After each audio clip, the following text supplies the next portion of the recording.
Hello friends, आज हम discuss करेंगे section 129 of the CGST act. Friends, हम एक पटना हाईकोर्ट का रिलेवेंट डिसीजन भी इसके साथ डिस्कस करेंगे। आइए सबसे पहले बात करते हैं section 129 of the CGST act. Section 129 of the CGST act बताता है कि जब भी कोई गुड्स ट्रांजिट में होता है, गुड्स इन ट्रांजिट मतलब आपका गुड ट्रांसपोर्ट में है, ठीक है, ट्रांजिट में है, मतलब एक जगह से दूसरी जगह आप गुड्स को ले जा रहे हो, मतलब गुड्स ट्रांजिट में है। तब अगर कोई भी पर्सन गुड्स का ट्रांसपोर्ट कर रहा है या फिर स्टोर कर रहा है इन कॉन्ट्रावेंशन ऑफ सीजीएसटी एक्ट और रूल, मतलब सीजीएसटी के रूल्स या फिर सीजीएसटी लॉ की प्रोविजनों को तोड़ के आप कोई भी गुड्स का ट्रांसपोर्ट कर रहे हो या फिर स्टोर कर रहे हो, तो जो भी ये गुड्स ट्रांजिट में है, all such goods as well as the conveyance जिसमें वह गुड्स जा रहा है वह लायबल फॉर डिटेंशन, यानी कि वो कन्वेंस एंड गुड्स को डिटेन किया जा सकता है या फिर सीज किया जा सकता है। अब एक बार ये आपके गुड्स को डिटेन कर दिया या कन्वेंस को डिटेन कर दिया या फिर सीज कर दिया, तो उसको रिलीज कैसे कर सकते हैं। तो आइए डिस्कस करते हैं अनदर पॉइंट।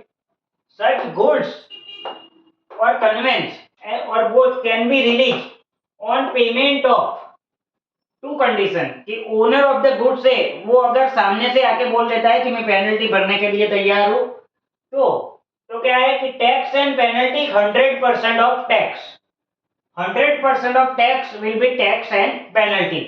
अगर गुड्स एग्जम्प्टेड है तो टैक्स लगेगा नहीं, तो उस केस में क्या होगा, उस केस में होगा 2% ऑफ वैल्यू ऑफ गुड्स और 25,000 विच एवर इज लेस।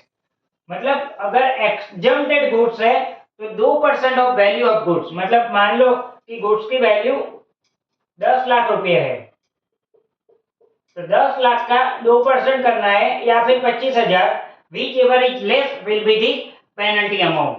सो अगर ओनर ऑफ द गुड्स सामने से आके बोलता है कि मैं पेनल्टी भरने के लिए तैयार हूं, तो tax and penalty will B 100% of tax. और अगर एग्जम्प्टेड गुड्स है तो 2% of the value of goods और 25,000 whichever is less.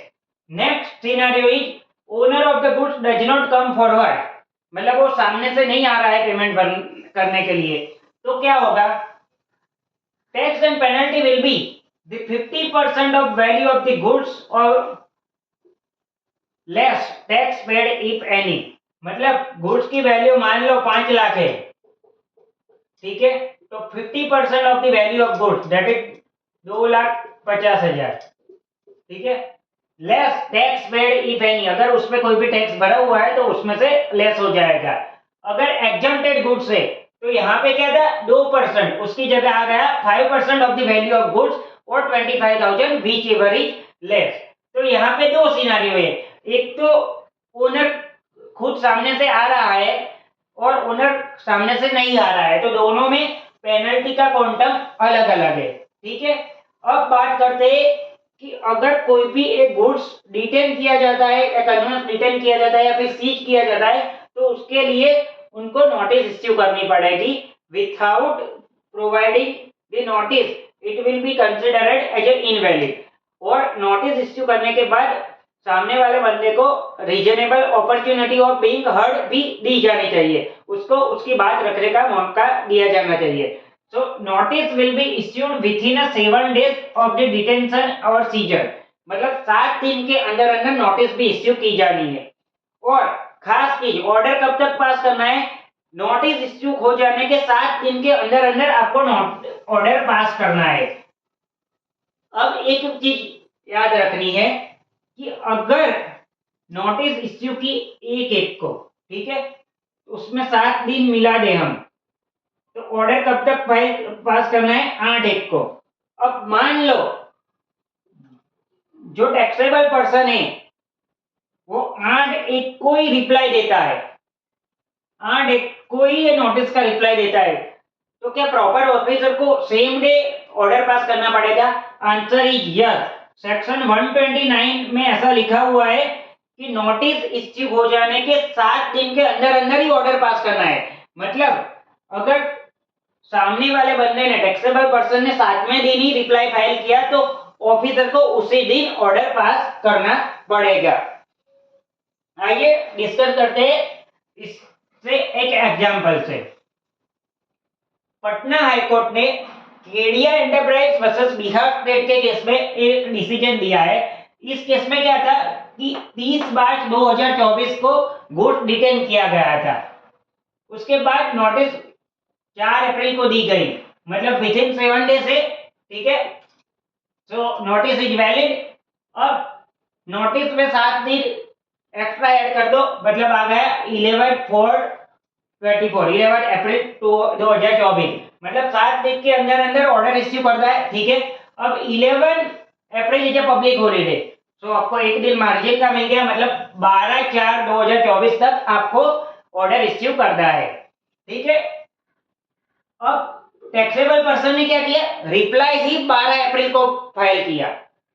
Department को रिप्लाई कब दिया, 12 अप्रैल को।